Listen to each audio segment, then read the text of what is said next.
एकदा यमाच्या नगरीत खूप मोठा उत्सव चालू होता.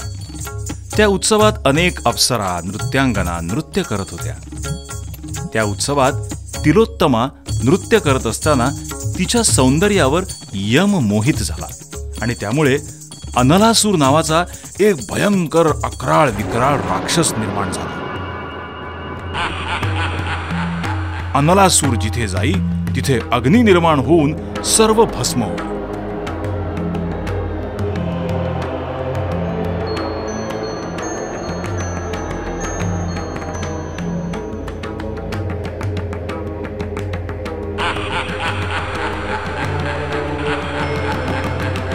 असा भयंकर राक्षस देवांच्या मागे लागला.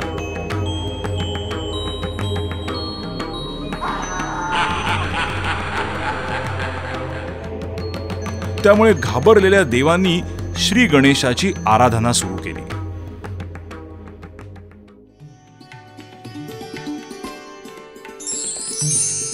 तेव्हा श्री गणेश बालरूपात तिथे प्रकट झाले आणि त्यांनी सर्व देवांना अनलासुराचा वध करण्याचं आश्वासन दिलं. तेवढ्यात दशदिशा भस्म करत अनलासूर तिथे आला. त्याला तिथे पाहून सर्व देव घाबरून सैरावैरा पळत सुटले.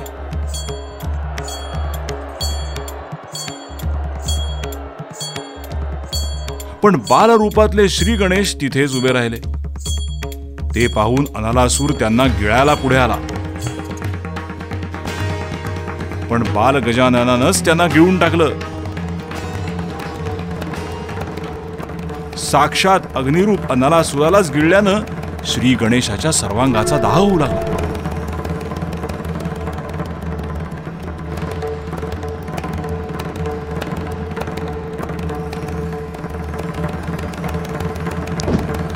तो जमिनीवर गडबडा लोळू लागला. त्यावेळी सर्व देव तिथे आले.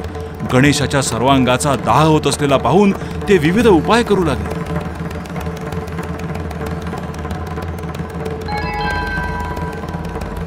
इंद्राने शीतल आणि अमृतमय चंद्र त्याच्या मस्तकावर ठेवला.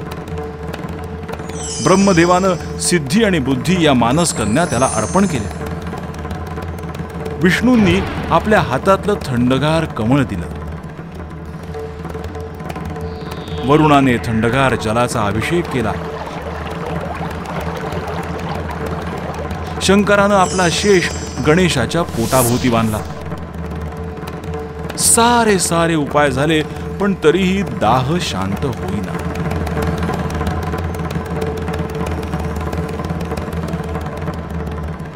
तेव्हा 88 सहस्त्र मुनींनी प्रत्येकी 21 अशा हिरव्यागार दुर्वा गजाननाच्या मस्तकावर वाहिल्या.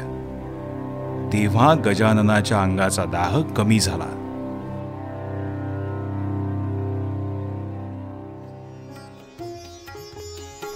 त्यामुळे गणपती प्रसन्न झाले आणि म्हणाले, अनेकविध उपायांनी सुद्धा माझ्या अंगाचा दाह कमी झाला नाही. दुर्वांनी मात्र माझ्या अंगाचा दाह कमी झाला. म्हणून यापुढे मला दुर्वा अर्पण करणाऱ्यास हजारो यज्ञ व्रत दान आणि तीर्थयात्रा केल्याचं पुण्य मिळेल. तेव्हापासून अनलासुराचा प्रशम केला म्हणून गजाननाला कालानल प्रशमन असं नाव प्राप्त झालं. सर्व देवांनी त्या ठिकाणी एक सुंदर देवालय निर्माण करून त्यामध्ये गजानन मूर्तीची स्थापना केली आणि त्याला विघ्नहर असं नाव दिलं.